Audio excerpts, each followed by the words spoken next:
Hello વિદ્યાર્થી મિત્રો, કેમ છો? આજે આપણે નવું ચેપ્ટર સ્ટાર્ટ કરીએ જેનું નામ છે એટોમ્સ, જેને આપણે ગુજરાતીમાં કહીએ પરમાણુ. એનસીઈઆરટી ભાગ 2 એનું 12મું ચેપ્ટર, જેને આપણે કહીશું પરમાણુઓ. બરાબર? ચાલો, તો સૌ પ્રથમ આપણે એની પ્રસ્તાવના વિશે ચર્ચા કરીએ. એ પહેલાં પરમાણુ શબ્દથી આપણે બધા પરિચિત છીએ. તમે રસાયણ વિજ્ઞાનમાં પરમાણુ વિશે અને વિજ્ઞાનની અંદર પણ પરમાણુ વિશે ઘણું ખરું ભણીને આવ્યા છો. બરાબર? આપણે જાણીએ છીએ કે પરમાણુ છે એની અંદર કેન્દ્ર ભાગમાં એક ન્યુક્લિયસ આવેલું હોય. આ ન્યુક્લિયસની અંદર ધન વિદ્યુત ભારિત પ્રોટોન અને વિદ્યુત ભાર વિહીન એવા ન્યુટ્રોન રહેલા હોય, અને તેની બાહ્યતમ કક્ષાની અંદર, નિશ્ચિત કક્ષાની અંદર ઇલેક્ટ્રોન છે એ તેમની આસપાસ ભ્રમણ કરતા હોય. બરાબર?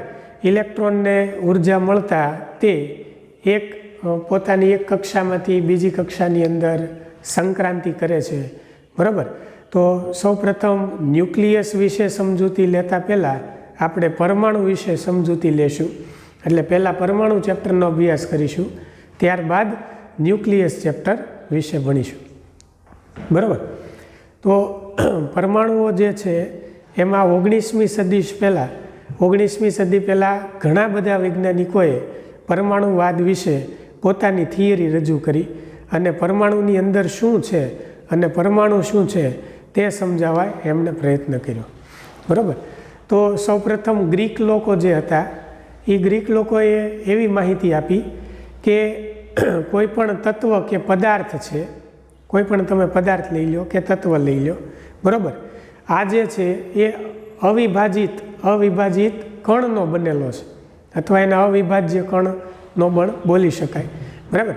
તો અવિભાજ્ય એવા એટલે જેની સાથે આપણે જોડી ન શકીએ તેવા કણોનો બનેલો છે અને પરમાણુઓનો બનેલો છે. ત્યારબાદ જ્હોન ડાલ્ટન, તમે નામ સાંભળ્યું છે. બરાબર? રસાયણ વિજ્ઞાનની અંદર તમે ડાલ્ટનના પ્રયોગો વિશે પણ અભ્યાસ કર્યો છે. તો આ જે ડાલ્ટન છે, એ ડાલ્ટન નામના વૈજ્ઞાનિકે રસાયણ વિજ્ઞાનમાં રાસાયણિક પ્રયોગોને આધારે એવી માહિતી આપી કે ભાઈ કોઈ પણ પદાર્થ જે છે તે મૂળભૂત કણોનો બનેલો છે અને પરમાણુઓનો બનેલો છે. અને એણે એવી પણ માહિતી આપી દીધી કે પરમાણુ જે છે એ તત્વનો સૌથી નાનામાં નાનો અવિભાજ્ય કણ છે કે અવિભાજ્ય ભાગ છે. આવી માહિતી કોણે આપી? ડાલ્ટને આપી. અને પરમાણુ જે છે એ સમગ્ર એક તત્વની અંદર આપણે જો વાત કરીએ તો દરેક તત્વ એક જ પ્રકારના પરમાણુનું બનેલું છે. દાખલા તરીકે કોઈ પણ સોનાનો આપણે પદાર્થ લઈએ, કોઈ સોનાની વસ્તુ લઈએ, બરાબર, તો એની અંદર આવેલા જે તમામ પરમાણુઓ હશે એ બધા એક જ આપણે એમ કહી શકાય એક જ પદાર્થના હશે. બરાબર? એટલે ડાલ્ટનના નિયમ મુજબ આપણે એવું કહી શકીએ કે દરેક તત્વ એક જ પ્રકારના પરમાણુનું બનેલું છે. ત્યારબાદ 19મી સદીનો જેમ જેમ વિકાસ થતો ગયો તેમ તેમ પરમાણુવાદની પ્રગતિ થઈ અને સૌપ્રથમ જીન પેરિન નામના વૈજ્ઞાનિકે ઋણ વિદ્યુત ભારિત એવા ઇલેક્ટ્રોનની શોધ કરી. ત્યારબાદ જે થોમ્સન, બરાબર, જેણે ઇલેક્ટ્રોનનો વીજભાર E અને ઇલેક્ટ્રોનનું દળ કે જે આપણે લઈએ 9.1 × 10⁻31, બરાબર, એમનો ગુણોત્તર મેળવ્યો અને E/m નો ગુણોત્તર કહેવાય. બરાબર?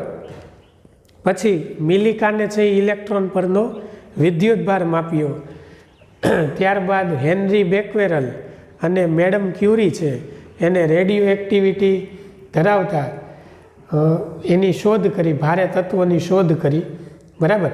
અને રધરફર્ડના રેડિયો એક્ટિવ પ્રયોગ પરથી એવું પ્રસ્થાપિત થયું કે રેડિયો એક્ટિવ વિકિરણ છે એ વિકિરણમાં ઇલેક્ટ્રોનની સાથે ધન વિદ્યુત ભારિત આલ્ફા કણો આવેલા હોય. એટલે કોઈ પણ તમે રેડિયો એક્ટિવ તત્વ લ્યો, બરાબર, યુરેનિયમ, થોરિયમ, પોલોનિયમ, તો એની અંદરથી નીકળતા જે રેડિયો એક્ટિવ વિકિરણો છે એ ઇલેક્ટ્રોન અને આલ્ફા કણના બનેલા છે તેવી માહિતી મળી. અને લાસ્ટમાં આપણે ઓવરઓલ એવું કહી શકીએ કે આમ બધા જ અવલોકનોએ એવું સાબિત કર્યું કે પરમાણુઓ અવિભાજ્ય નહીં પણ વિભાજ્ય છે, બરાબર. અને પરમાણુઓ કરતાં પણ વધારે મૂળભૂત કણો અને ધન વિદ્યુતભારિત કણો પરમાણુનું શું કરે છે? બંધારણ કરે છે. આ ઉપરાંત પરમાણુ જે છે એ વિદ્યુતની દ્રષ્ટિએ તટસ્થ છે. તો વિદ્યુતની દ્રષ્ટિએ તટસ્થ હોય એનો મતલબ એવો થાય કે એની અંદર જેટલા ઋણ વિદ્યુતભારિત ઇલેક્ટ્રોન આવેલા હશે એટલા જ ધન વિદ્યુતભારિત કણો આવેલા હશે. તો આમ વિદ્યુતની દ્રષ્ટિએ પરમાણુ છે એ કેવો ગણી શકાય? તટસ્થ ગણી શકાય. બધા જુદા જુદા વૈજ્ઞાનિકોએ એના વિશે પરમાણુ વિશે પોતાની માહિતી રજૂ કરી, બરાબર. જેમ કે બોહર નામના વૈજ્ઞાનિકે પરમાણુ મોડેલ રજૂ કર્યું, થોમ્સન નામના વૈજ્ઞાનિકે પરમાણુ મોડેલ રજૂ કર્યું, જેને આપણે પ્લમ પુડિંગ મોડેલ બોલશું અથવા એને તરબૂચ મોડેલ પણ કહેવાય. તો આપણે આ પ્રસ્તાવના પછી એમના વિશે ચર્ચા કરીશું. તો આવું ઘણા બધા વૈજ્ઞાનિકોએ, બરાબર, રધરફર્ડે પણ આલ્ફા કણો, સોનાની વરખ ઉપર આલ્ફા કણોનો જે પ્રયોગ કર્યો તે આપણા અત્યારે સિલેબસમાં નથી, બાકી આ ચેપ્ટરમાં પણ આપણે એનો અભ્યાસ કરવામાં આવે છે, બરાબર. તો ચાલો સૌપ્રથમ આપણે પ્રસ્તાવના વિશે ટૂંકમાં માહિતી લખી લઈએ. તો દરેક વિદ્યાર્થી સાથે લખતા જ હશે. સૌપ્રથમ ગ્રીક તત્વચિંતકો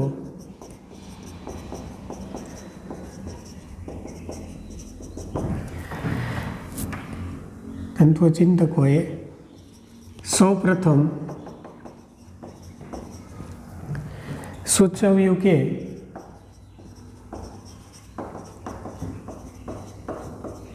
દરેક પદાર્થ જેને આપણે એક તત્વ કહીએ છીએ એ દરેક પદાર્થ અવિભાજ્ય કણો અને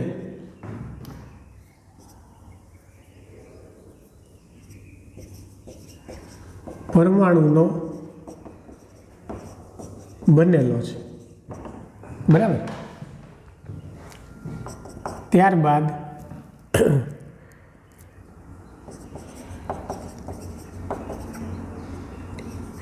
પ્રયોગો દ્વારા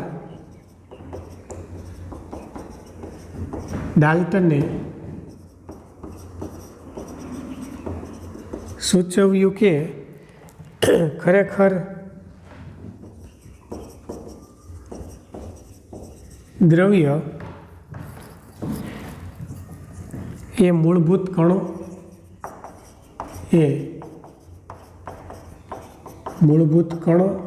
અને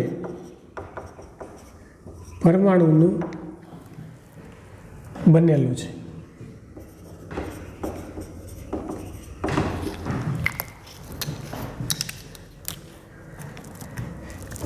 તેણે સૂચવ્યું કે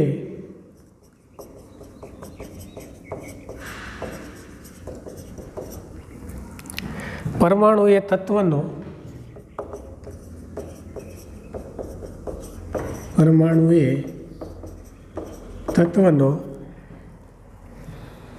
સૌથી નાનો અવિભાજ્ય ભાગ છે.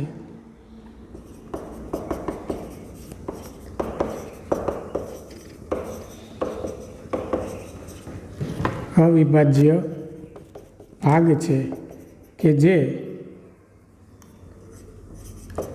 રાસાયણિક પ્રક્રિયામાં ભાગ લે છે. બીજી માહિતી એણે આવી આપી કે દરેક તત્વ એક જ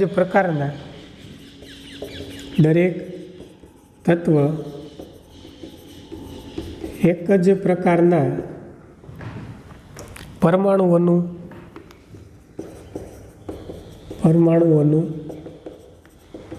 બનેલું હોય છે, બરાબર.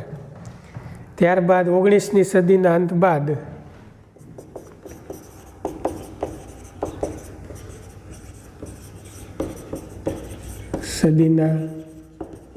અંત બાદ પરમાણુવાદની પ્રગતિ થઈ. એટલે સૌ પ્રથમ જીન પેરિન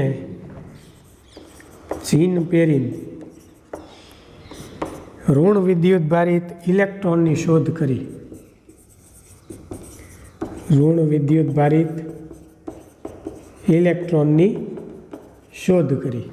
બરાબર. કોણે? જીન પેરીને. ત્યારબાદ જે થોમ્સને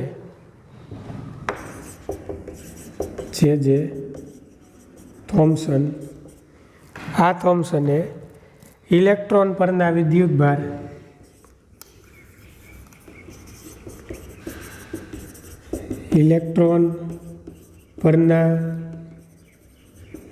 વિદ્યુતભાર E અને તેના દળ એમનો ગુણોત્તર એટલે E/m શોધ્યો. બરોબર. ત્રીજી વાત કરીએ તો ત્રીજી શોધ મિલિકાને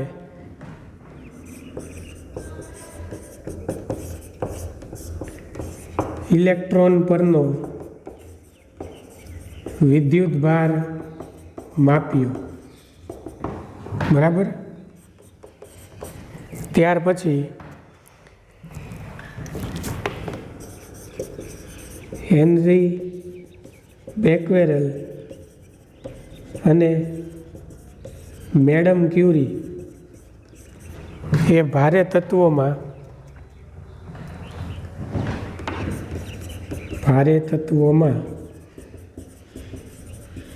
રેડિયો એક્ટિવિટીની શોધ કરી. ત્યારબાદ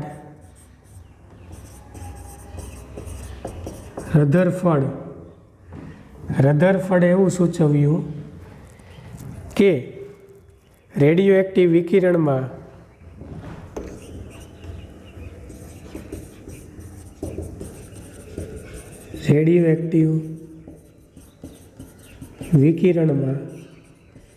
ઇલેક્ટ્રોન અને ધન વિદ્યુત ભારિત એવા આલ્ફા કણો હોય છે. બરાબર. આવી માહિતી કોણે આપી? રધરફર્ડે. બરાબર. ઇલેક્ટ્રોન સાથે આલ્ફા કણો આવેલા હોય છે. આમ તમે ઓવરઓલ કહી શકો કે આમ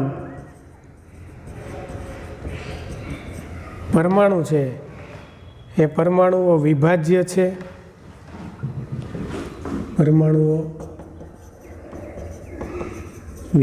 છે. અને પરમાણુઓ કરતાં પણ વધારે ઋણ અને ધન વિદ્યુત ભારિત કણો અને પરમાણુઓ કરતાં પણ વધારે ઋણ અને ધન વિદ્યુત ભારિત કણો પરમાણુનું બંધારણ કરે છે. બરાબર.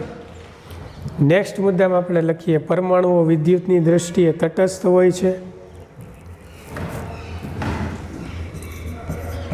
પરમાણુઓ વિદ્યુતની દ્રષ્ટિએ તટસ્થ હોય છે અને તેમાં સરખા પ્રમાણમાં ઋણ અને ધન વિદ્યુત ભાર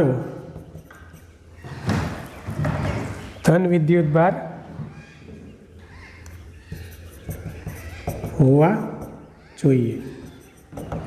તો આ થઈ ગયો પરમાણુનો એક સામાન્ય ઇતિહાસ કયો કે પરમાણુ વિશે બધા વૈજ્ઞાનિકોએ પોતાની જે થિયરી રજૂ કરી એને આપણે અહીંયા પ્રસ્તાવનાની અંદર ટૂંકમાં લખી છે. બરાબર. આવી માહિતી તમારી NCERT બુકમાં નથી આપી એટલે આને આપણે લખી લેવી, યાદ રાખવી. આના ઉપરથી કોષ્ટક પણ પૂછાતું હોય, બરાબર. ઘણીવાર કોષ્ટકમાં પૂછાય છે કે કયા વૈજ્ઞાનિકોએ શેની શોધ કરી, બરાબર. MCQની અંદર આવું આવી શકે છે, એટલે આપણે યાદ રાખવાનું છે એટલી માહિતી, બરાબર. તો ચાલો હવે આપણે નેક્સ્ટ ટોપિકની અંદર થોમ્સનનું પ્લમ પુડિંગ મોડલ અને એમની મર્યાદા વિશે ચર્ચા કરીએ. તો ચાલો ફર્સ્ટ ઓફ ઓલ આટલી વસ્તુ લખી નાખો ફટાફટ.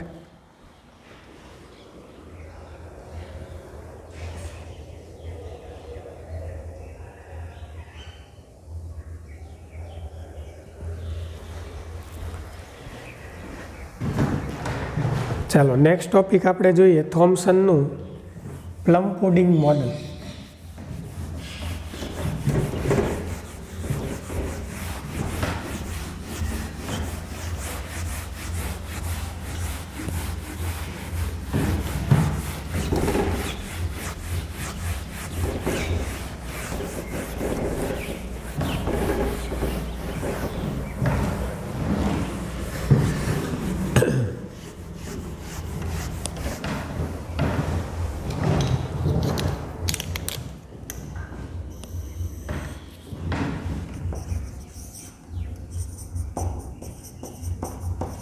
થોમ્સનનું પ્લમ પુડિંગ મોડેલ સમજાવો અને તેની મર્યાદા લખો. તો ઇલેક્ટ્રોન, આલ્ફા કણો અને પરમાણુના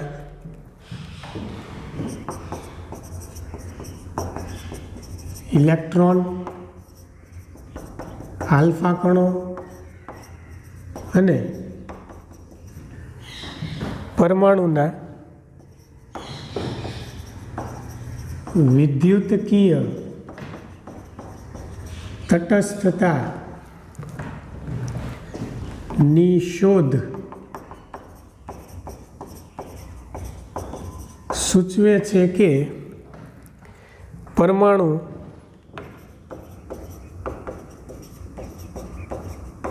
સમાન પ્રમાણમાં ધન વિદ્યુતભાર અને ઇલેક્ટ્રોનનો પરમાણુ સમાન પ્રમાણમાં ધન વિદ્યુતભાર અને ઇલેક્ટ્રોનનો બનેલો હશે. તો આપણે જાણીએ છીએ વિદ્યાર્થી મિત્રો કે ઇલેક્ટ્રોન અને રધરફર્ડે જે આલ્ફા કણોની માહિતી આપી, બરાબર, એ આલ્ફા કણો અને પરમાણુ આ બધી જ વસ્તુઓ વિદ્યુતની દ્રષ્ટિએ તટસ્થ છે, કેમ કે ઇલેક્ટ્રોન પાસે ઋણ વિદ્યુતભાર છે, આલ્ફા કણો પાસે ધન વિદ્યુતભાર છે, તો એ બે તટસ્થ થઈ ગયા. અને પરમાણુની અંદર આ બધા મૂળભૂત કણો આવેલા છે, એટલે પરમાણુ પણ વિદ્યુતની દ્રષ્ટિએ તટસ્થ છે. એટલે આ બધી વસ્તુની શોધ એવું સૂચવે છે કે પરમાણુ સમાન પ્રમાણમાં ધન વિદ્યુતભાર અને ઇલેક્ટ્રોનનો બનેલો હશે, બરાબર.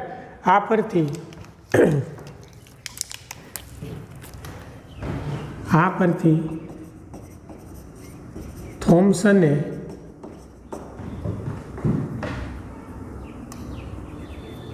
થોમ્સનનું પ્લમ પુડિંગ મોડેલ નીચે પ્રમાણે રજૂ કરેલ છે. ચાલો હવે આપણે એના ઉપર લખીએ. તેના મત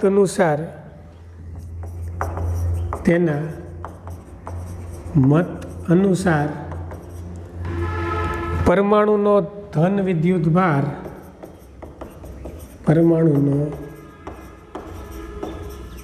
વિદ્યુતભાર તેના નાના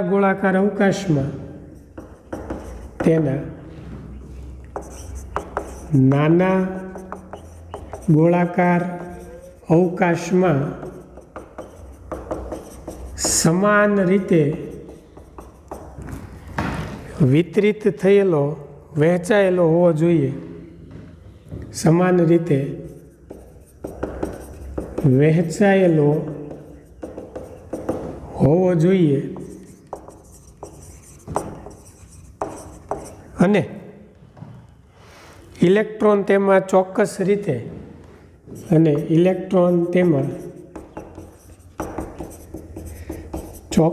રીતે વિતરિત થયેલા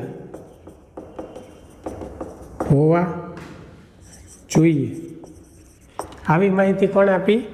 થોમ્સને. બરાબર. આ જાણે તરબૂચના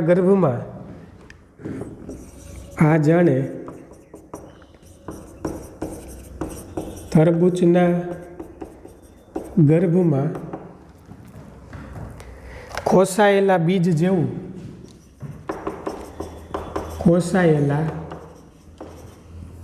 બીજ જેવું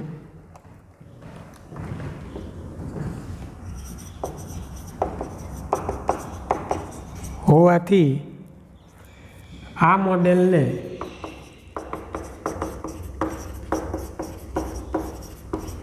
તરબૂચ મોડેલ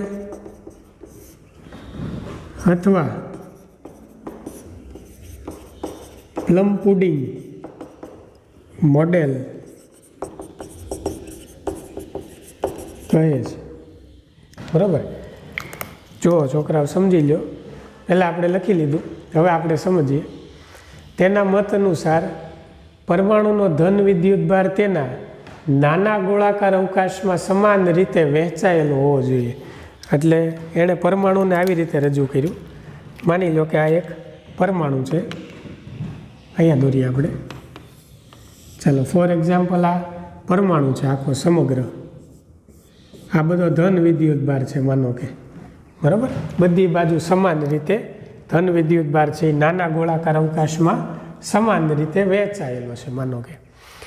અને એની અંદર ઇલેક્ટ્રોન તેમાં ચોક્કસ રીતે વિતરિત થયેલા હોવા જોઈએ. ઇલેક્ટ્રોનને આપણે બતાવીએ તો આની અંદર ઇલેક્ટ્રોન આ રીતે ચોક્કસ રીતે વિતરિત થયેલા છે. બરાબર. ઋણ વિદ્યુતભારિત ઇલેક્ટ્રોન. તો આ જાણે તરબૂચના ગર્ભમાં ખોસાયેલા બીજ જેવું હોવાથી, એટલે તરબૂચનું તમે જોયું હોય કે તરબૂચના ગર્ભ ભાગમાં નાના નાના કાળા કાળા બી તમને જોવા મળે, તો એની જેમ એણે આખી રજૂઆત કરી કે તરબૂચનો જે ગર્ભભાગ છે એ આખો ધન વિદ્યુતભાર બતાવે છે અને જે કાળા બી છે એ ઇલેક્ટ્રોન દર્શાવે છે. તો એને આની સાથે સરખાવ્યું. બરાબર.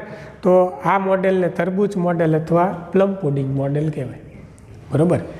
તરબૂચ અહીંયા આપણે નથી લેવાનું કે તરબૂચની અંદર કોઈ ધન વિદ્યુતભાર કે ઇલેક્ટ્રોન નથી હોતા, પણ એ મોડેલ જેવું આ એણે બતાવ્યું છે એટલે આ મોડેલને શું નામ આપ્યું? એણે તરબૂચ મોડેલ રજૂ કર્યું કે આ રીતે પરમાણુ છે એની અંદર સમગ્ર બાજુ બધી બાજુ ધન વિદ્યુતભાર આ રીતે વિતરિત થયેલો છે. બરાબર. સમગ્ર. અને એની અંદર બધી જગ્યાએ ઇલેક્ટ્રોનનું વિતરણ થયેલું છે. બરાબર. એટલે આને પ્લમ પુડિંગ મોડેલ અથવા તરબૂચ મોડેલ કહેવાય. હવે આની આપણે મર્યાદા જોઈએ. તો મર્યાદા લખશું કે આની મર્યાદા શું છે. તો સૌપ્રથમ તમને એની ટૂંકમાં મર્યાદા સમજાવી દઉં કે મર્યાદા ખરેખર શું છે. હવે સ્થિત વિદ્યુત શાસ્ત્રના નિયમ પ્રમાણે, તમે સ્થિત વિદ્યુત શાસ્ત્ર ભણી ગયા છો, વિદ્યુતભાર અને વિદ્યુત ક્ષેત્ર, વિદ્યુત સ્થિતિમાન, સ્થિત વિદ્યુત સ્થિતિમાન. બરાબર. તો સ્થિત વિદ્યુત શાસ્ત્ર એવું કહે છે કે આ જે વિદ્યુતભારો છે એ વિદ્યુતભારોની સ્થિર ગોઠવણી શક્ય નથી. એટલે વિદ્યુતભારને તમે કોઈ જગ્યાએ એવી રીતે સ્થિર ગોઠવી શકો નહીં. આવું કોણ કહે છે? સ્થિત વિદ્યુત શાસ્ત્ર. બરાબર. હવે અહીંયા વિદ્યુતભારોનું સ્થિર વિતરણ શક્ય નથી, કારણ કે પરમાણુ માનો, હવે અહીંયા તમે સ્થિર વિતરણ લ્યો માનો કે, તો આ પરમાણુમાંનો જે ઇલેક્ટ્રોન છે, આ ઇલેક્ટ્રોન આ ધન વિદ્યુતભાર સાથે શું કરે? આકર્ષણ અનુભવ. આપણે જાણીએ છીએ કે ધન અને ઋણ વિદ્યુતભાર વચ્ચે આકર્ષી પ્રકારનું બળ લાગે. બરાબર. એટલે આ બે વચ્ચે આકર્ષી બળ લાગશે એટલે ઇલેક્ટ્રોન ગતિ કરીને ધન વિદ્યુતભાર પાસે જશે. તો જો અહીંયા ઇલેક્ટ્રોન અને ધન વિદ્યુતભાર એકબીજા પ્રવેગિત ગતિ કરશે તો આ પ્રવેગિત ગતિને કારણે ન્યૂટનના ગતિના બીજા નિયમ પ્રમાણે એટલે કે F = ma પ્રમાણે વિદ્યુતીય બળ લાગશે. માનો કે વિદ્યુતીય બળ લાગ્યું એટલે F = ma અનુસાર શું ઉત્પન્ન થાય? ઇલેક્ટ્રોનની અંદર પ્રવેગ ઉત્પન્ન થાય. બરાબર. એટલે આ વિદ્યુત ભારો છે એનું સ્થિર વિતરણ શક્ય નથી. જે થોમ્સને જે મોડેલ દર્શાવ્યું એ મોડેલ પ્રમાણે આ વસ્તુ શક્ય નથી. એણે રજૂ કરેલું મોડેલ કેવું છે? ખોટું છે. બરાબર. એટલે આ એની મર્યાદા થઈ ગઈ. હવે બીજી વસ્તુ કે પ્રવેગિત વિદ્યુત ભાર હોય, કોઈ પણ વિદ્યુત ભાર પ્રવેગિત ગતિ કરે ને એટલે તે તેનામાંથી સતત વિકિરણોનું શું કરશે? તો સતત તરંગ લંબાઈવાળા વિકિરણનું એનામાંથી ઉત્સર્જન કરશે. તો એક ધારો પરમાણુ છે એ સતત ઉર્જાનું ઉત્સર્જન કર્યા કરે તે ક્યારેય શક્ય નથી. કોઈ પણ પદાર્થ સતત એકધારી ઉર્જાનું ઉત્સર્જન કરી શકે નહીં. બરાબર. આ દરેક પદાર્થની એક મર્યાદા છે. આ સૂર્ય છે એ અખંડ ઉર્જાનો સ્ત્રોત છે, કુદરતી સ્ત્રોત છે કે જે અવિરતપણે સતત ઉર્જાનું ઉત્સર્જન કરે છે. પણ પદાર્થ પાસે એવી કેપેસિટી, ક્ષમતા નથી કે એ પોતાનામાંથી અસતત કે સતત વિકિરણોનું ઉત્સર્જન કર્યા કરે. બરાબર. તો અસતત તરંગ લંબાઈવાળા વિકિરણની જે થિયરી છે એના કરતાં તદ્દન ઉલટી માહિતી છે. એટલે થોમ્સનનું જે પ્લમ પુડિંગ મોડલ છે, એણે રજૂ કરેલું મોડલ છે એ ખરેખર સાચું નથી. બરાબર. પછી થોમ્સને એવી માહિતી આપી, પોતાના પરમાણુ મોડેલ અંગે આવા બધા પ્રશ્નો આવતા હતા એટલે એને એના ઉકેલ માટે શું કર્યું? તો કે થોમ્સને વિચાર્યું કે પરમાણુને ઇલેક્ટ્રોન્સને પરમાણુની અંદર ઇલેક્ટ્રોન્સને જ્યારે બહારથી દાખલ કરવામાં ન આવે ત્યાં સુધી તેઓ કેવા હશે? સ્થિર હશે. બરાબર. એણે આવી સ્થિર માહિતી આપી. પણ પછી આવા પ્રશ્નો આવવા માંડ્યા સ્થિત વિદ્યુત શાસ્ત્રના. બરાબર. એટલે એણે એવી માહિતી આપી કે જ્યાં સુધી ઇલેક્ટ્રોનને પરમાણુની અંદર બહારથી દાખલ કરવામાં ન આવે ત્યાં સુધી તે ઇલેક્ટ્રોન્સ કેવા હશે? સ્થિર હશે. બરાબર. અને તેણે પરમાણુમાં ઇલેક્ટ્રોનની જુદી જુદી ગોઠવણી પણ વિચારી જોઈ. બરાબર. તેમ છતાં પરમાણુ દ્વારા ઉત્સર્જિત અસતત તરંગ લંબાઈઓના વિકિરણનું ઉત્સર્જન તે સમજાવી શક્યો નહીં કે એની અંદરથી શા માટે અસતત તરંગ લંબાઈના વિકિરણનું ઉત્સર્જન થાય છે. બરાબર. પણ ઉત્સર્જાતા વિકિરણની તરંગ લંબાઈ ઉપરથી થોમ્સને પરમાણુનું કદ 10⁻10 મીટરના ક્રમનું હોય. આની અંદરથી ઉત્સર્જાતા જે વિકિરણો છે એની તરંગ લંબાઈ, આ તરંગ લંબાઈ ઉપરથી એણે પરમાણુનું જે કદ છે, પરમાણુનું કદ એ 10⁻10 મીટરના ક્રમનું હોય છે તેવી માહિતી આના ઉપરથી આપી દીધી. બરાબર. તો આ થઈ ગઈ એની મર્યાદા. એક જોતાં એણે પરમાણુનું કદ બતાવી દીધું, એક ફાયદો થઈ ગયો. બીજી માહિતી એણે એ પણ આપી કે પરમાણુની અંદર ધન વિદ્યુત ભારો અને ઋણ વિદ્યુત ભારિત ઇલેક્ટ્રોન્સ આવેલા હોય છે. તો એ સમયની અંદર આ બહુ મોટી માહિતી કહેવાય. અત્યારે આપણે બધી વસ્તુ જાણીએ છીએ એટલે આપણને નવીન ન લાગે, પણ જ્યારે કોઈ નવી વસ્તુ આપણે જાણીએ ત્યારે આપણને નવીનતા એની અંદર ઉત્પન્ન થાય. એમ એ સમયમાં 19મી સદીના સમયની અંદર જ્યારે થોમ્સને આવી માહિતી આપી ત્યારે એ જે માહિતી છે એ ખૂબ મોટી ગણાતી હતી. બરાબર. તો ચાલો આપણે મર્યાદા વિશે હવે લખી નાખીએ પાકી બુકની અંદર. તો તમારે દરેક ટોપિક્સ લખતા જવાના છે. બરાબર. તમને સમજાવી દીધું છે. તો હવે લખીએ સ્થિત વિદ્યુત શાસ્ત્રના નિયમ અનુસાર, સ્થિત વિદ્યુત શાસ્ત્રના નિયમ અનુસાર વિદ્યુત ભારોનું સ્થિર વિતરણ શક્ય નથી. બરાબર. કારણ કે પરમાણુમાંનો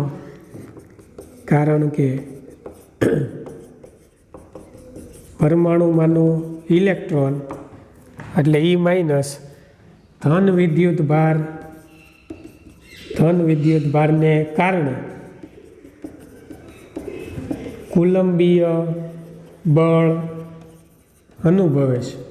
તો જે પદાર્થ ઉપર બળ લાગે એમાં ન્યૂટનનો નિયમ એપ્લાય થશે. તેથી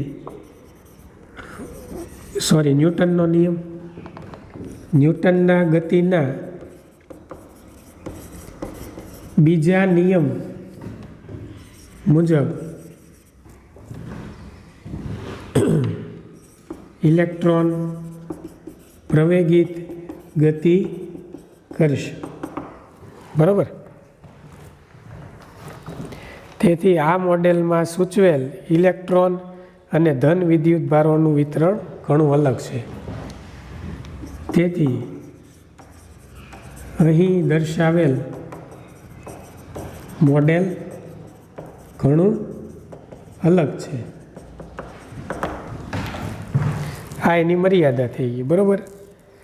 હવે આગળ વાત કરીએ. આ ઉપરાંત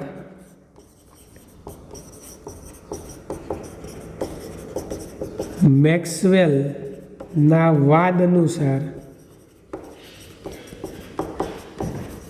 પ્રવેગિત વિદ્યુત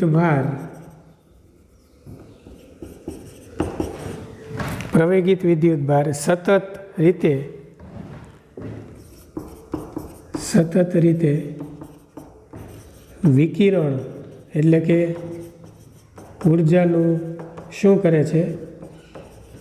ઉત્સર્જન કરે છે. બરાબર. ઉર્જાનું ઉત્સર્જન કરે છે. તો પછી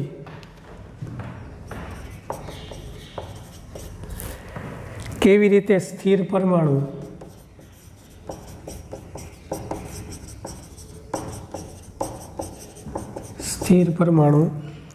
સતત અને અવિરતપણે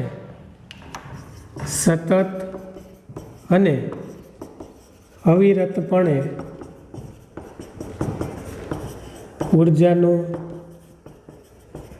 ઉત્સર્જન કરતા હશે? આવા પ્રશ્નો આવતા હતા. બરાબર.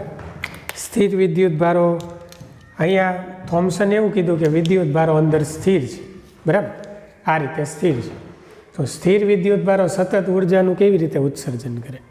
મેક્સવેલે એવું કીધું કે જો આ બે ગતિ કરે, પ્રવેગિત ગતિ કરશે ઇલેક્ટ્રોન, તો એની અંદરથી સતત ઉર્જાનું શું થશે? ઉત્સર્જન થશે. પણ થોમ્સને એમ કીધું કે આ વિદ્યુત ભારો સ્થિર છે.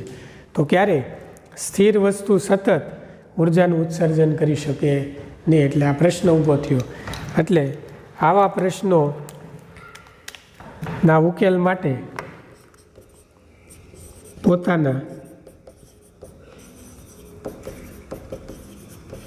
પ્રશ્નોના ઉકેલ માટે થોમ્સને સૂચવ્યું કે જ્યાં સુધી ઇલેક્ટ્રોનને પરમાણુમાં દાખલ કરવામાં ન આવે ત્યાં સુધી તેઓ સ્થિર રહેતા હશે. બરાબર. આવી માહિતી આપી. તેણે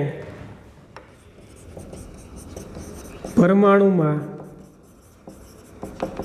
ઇલેક્ટ્રોનની જુદી જુદી ગોઠવણી પણ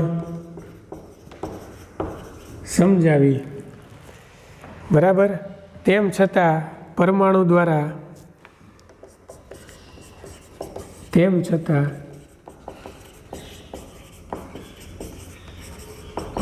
દ્વારા ઉત્સર્જિત